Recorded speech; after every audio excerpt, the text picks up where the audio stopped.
Straight ahead on CCX News, the latest on the bomb threat that closed the local Hennepin Technical College, where it was found and what police are now saying about it.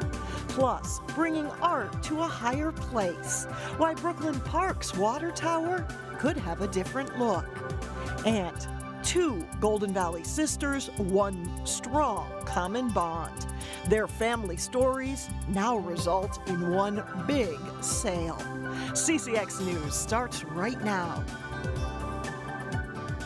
Hello and thanks for joining us on this Friday. Classes resumed today at Hennepin Technical College after a bomb threat Thursday prompted an evacuation and a shutdown of the Brooklyn Park campus. Now, Brooklyn Park police had to call in the Minneapolis bomb squad after staff members found an item that looked like an explosive device under a chair.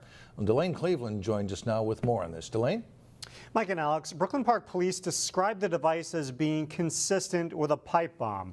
Sources at Hennepin Tech say it was found in the enrollment services section of the campus. Whether it was actually a bomb is unclear, but whoever was responsible for the device intentionally made it to look like an explosive. But because it was disrupted for safety reasons, we actually don't know what its capacity was or how much, if it was even capable of being detonated on its own. That will be yet to be determined through an investigation that will occur over the next few weeks in partnership with ATF. Officers were dispatched to the campus at about 11:20 Thursday morning. Shortly thereafter, the Minneapolis bomb squad responded, removed the device from the building, and detonated it in a safe area on campus. Meanwhile, the college sent out a text to students and staff at 11:31 indicating that there was an active shooter situation on campus. It took 33 minutes to correct the text. Hennepin Tech officials blame human error, saying a box was checked that shouldn't have been. But they have a message for any students who may be concerned about safety. The message is that, you know, at Hennepin Technical College, we really think about our students first and their safety. And this is a perfect example of how if we see something, we're going to act right away and we're going to do the thing that's most secure for our students.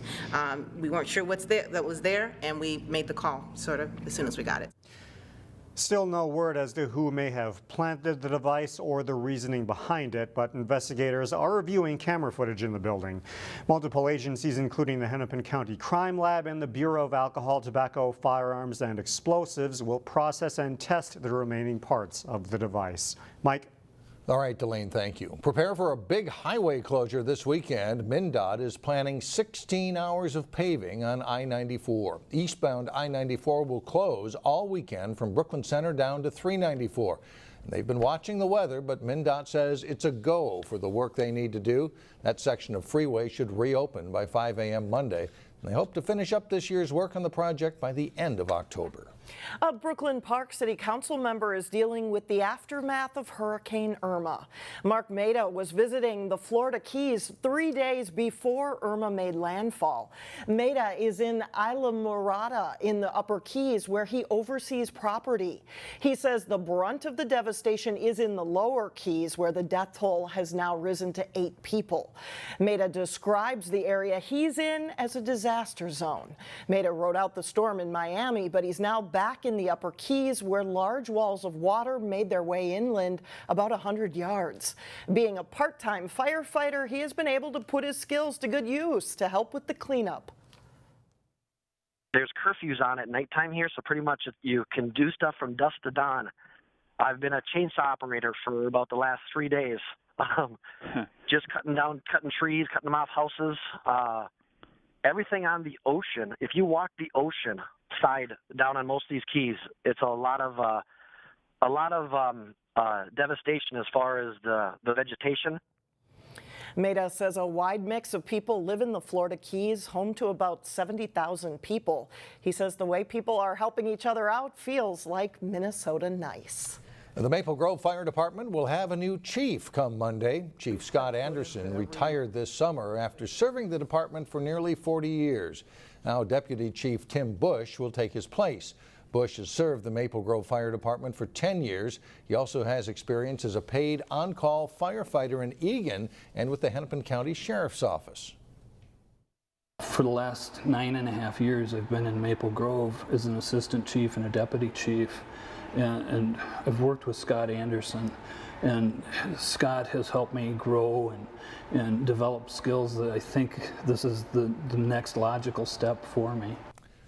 Tim Bush will be sworn in at Monday night's City Council meeting.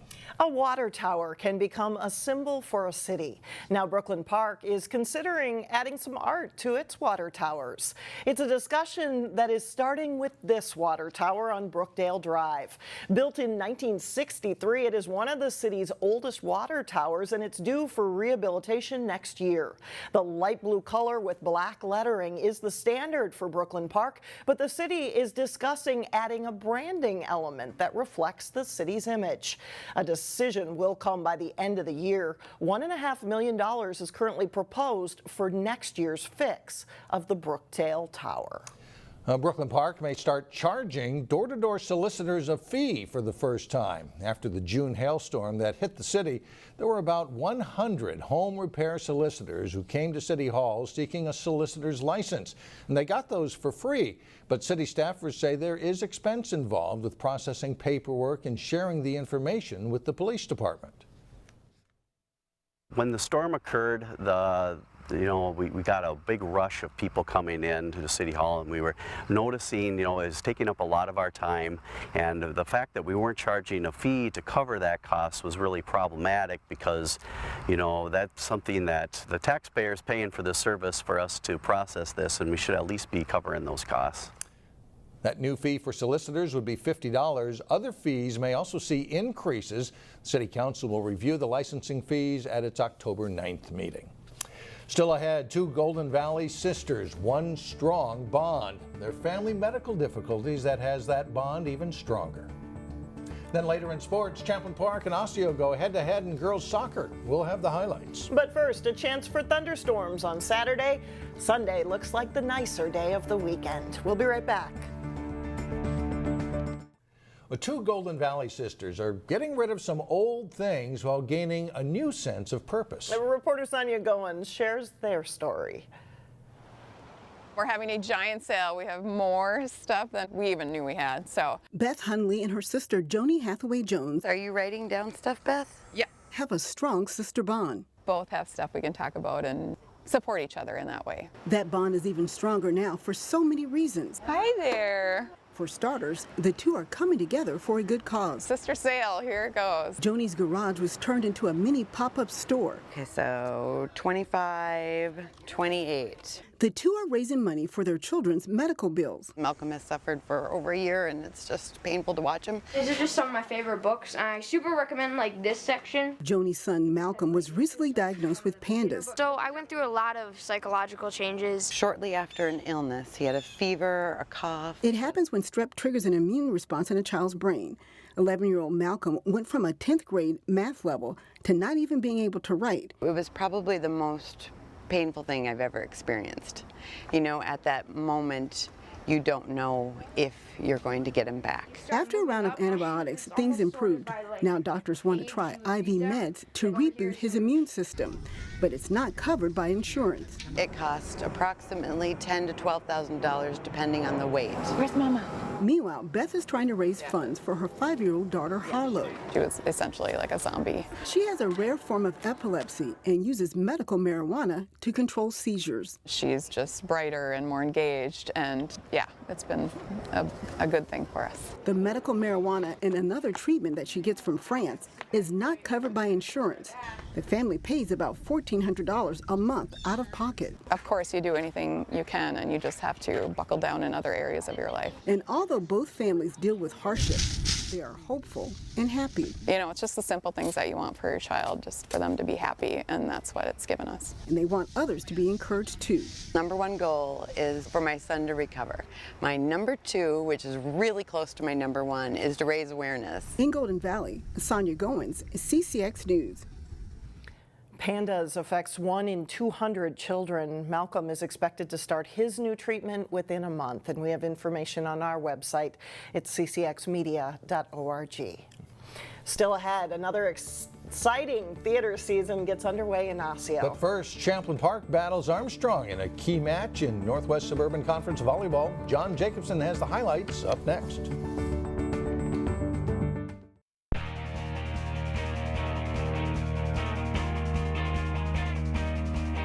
I'm John Jacobson with sports. Champlin Park's been the team to beat in the last couple of seasons in Northwest Suburban Conference volleyball.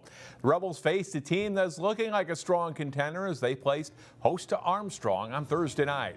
Set one, Emma Schmidt with the short set to Sammy Hilly for the kill for the Rebels. And then it's Schmidt setting up Izzy Ashburn. Champlin Park wins the first set 25-17. Set two, Armstrong's Audrey Schumacher drops in the ace serve. It's 11-9 in favor of the Falcons. Lauren Clark with a block. The Falcons win that second set 25-22. But the Rebels come back. Ashburn with the kill there. And then on set point, nice dig, and Hilly finishes it off. And Champlin Park is up 2-1. Maddie Zdenko with an ace serve for the Falcons in set four. But Champlin Park takes control. Brianna Buffington with the block for a 23-17 lead. And then on match point, Ashburn sets to Hilly, and she gets the kill to end it. Ashburn sets a new school record for set assists in this match. Congratulations to her. In the Metro West Conference, Benilde St. Margaret's may be the favorite this fall as the Red Knights look to win their first conference championship in volleyball in 13 years. Benilde at home to face last year's Metro West champion, Bloomington Jefferson. First set, Benilde's Sarah Luong setting outside to Maisie Jackson. She gets the kill, tying the score at 14. Jefferson goes back in front. Haley Heinetz will block the attack in the middle. The Jaguars lead 20-18. Red Knights later fight off a Jefferson set point and they rally to win. Jaden Spencer's tip is blocked by Jackson, giving Benilde the 27-25 win. Second set is pretty close too. Alicia Wendler, the back set to Megan Surstock. She gets the point for Jefferson, tying the score at 11. Benilde comes back. Carol Volbrecht with an ace serve here, putting the Red Knights up 22-18. They go on to win set two, 25-21. And BSM jumps out to a big lead early in the third set. Volbrecht setting up Sophie Hathaway for the kill as Benilde completes the sweep of Jefferson. The Red Knights are now 9-1 in the season, 2-0 in the Metro West. Maple Grove's boys soccer team is unbeaten so far this fall. The Crimson got a good test Thursday from last year's conference champion, Park Center. First half of this one, best scoring chance of the night. And Antonio Magadan with a penalty kick clangs off the post. The rebound try sails high and the game remains scoreless late in the first half. And the goalies make sure it stays that way. Crimson keeper Matt Hennessy makes the save on Gabe Yanka's free kick. No score at halftime. Late in the match, it's Pirates goalie Hassan Kamara going up to make the stop on the long free kick. No scoring in either half or overtime. This one ends 0-0. Now to girls soccer, where Champlin Park is off to one of their best starts in recent years. The Rebels took on Osseo in Northwest Suburban Conference play. Champlin Park's boys signing posters for youth and fans during halftime of the girls match. The Rebels boys would later win 3-0. First half of the girls game, Osseo's Gretchen Nissler with the free kick. Off the goalie, right to Lila Lohr. She knocks it in for a goal, tying the match at 1, and that's the score at halftime. But Champlin Park really controls the second half of play. Alex Lotz crosses the ball to Alexa Grimm. She shoots and scores, putting the Rebels ahead 2-1 early in the second half. Faith Doobie with a short pass to Amber Nichols. On this play, it's off the goalie's hands and in for Champlin Park goal, and that makes it 3-1. Late in the match, Nichols on a corner kick. She gets the ball to the far post where Megan Carlson puts it in. Champlin Park wins 5-1. The Rebels have now won 4 straight. Armstrong is one of the top teams in Northwest Suburban Conference girls swimming this year. The Falcons hosted Spring Lake Park Thursday. 200 freestyle race. Armstrong Zoe Bresnahan races to the easy win in a time of 2 minutes, 0.56 seconds, nearly 10 seconds ahead of the runner-up. Grace Wolschlager is a good one for the Falcons, and she rolls to the win in the 200 IM in a time of 2:14.67 as the Falcons dominate the early races. In the 50 freestyle, it's Armstrong Sierra Smith winning with Spring Lake Park's Morgan Woodford second and Armstrong's Madeline Carlson in third. Samantha Sherbet swims her way to a win in the 100 butterfly for the Falcons. They race to a 94-79 win over Spring Lake Park. Finally, martial arts fans will get a chance to see some great competition this weekend while raising money for a local wrestling team.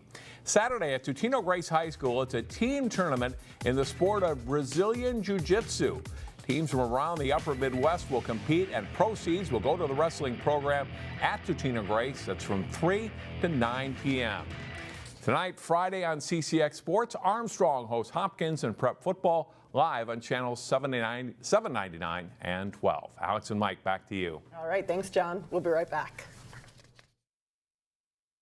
Well, finally, a new season of theater gets underway in Osseo. In this weekend showcase, Neil Persley is at the Yellow Tree Theater with a look at what makes this season extra special. Hi, Cliff. The new theater season is a milestone for Yellow Tree Theater in Osseo. Yeah, it's a big one. During the past decade, the Yellow Tree has put down some good roots. My husband and I bought a house like 5 blocks away from the theater. I mean, we're really invested in the Osseo community. Kicking off the season is the very first play performed at Yellow Tree, an original romantic comedy written by Jessica called String. There's a lot of us in it. There's a lot of us. We are all so close. Jesse was in our wedding, and yeah, I would say it's as Yellow Tree as anything gets here. This is getting weird. Sorry, Naughty again, but my bike has a flat. It's raining out. Don't you have a cell phone? I find them unnecessary. The story is about an unlikely courtship between a single young poet living alone with her cats, awaiting her Robert Browning, when instead into her life comes an anything but refined pizza delivery guy who has his own poetic view of life. Jessie Ray Rail plays Raina's sister, Joy. Joy is a lovely woman, but is under a lot of stress. She has decided that there are things she wants in life, and when Joy wants something in life, she wants it right then and there. We're gone for a week. What? I haven't seen you in a week, Cliff. Why are you sleeping? I suppose because I'm really tired, honey. What about Dungeons and Dragons? I'm really hoping that the audience will come away with also a newfound appreciation for poetry, and just with a new understanding of like what literature can really do. The characters are believable, the situations are hilarious, and String is the perfect way to herald in the 10th season. From Yellow Tree Theater in Osseo, Neil Persley, CCX News. And String opens tonight, Friday evening at 7:30. For tickets, you can visit their website. That's all for us. Thanks so much for joining us. We will see you back here on Monday. Have a great weekend, everyone.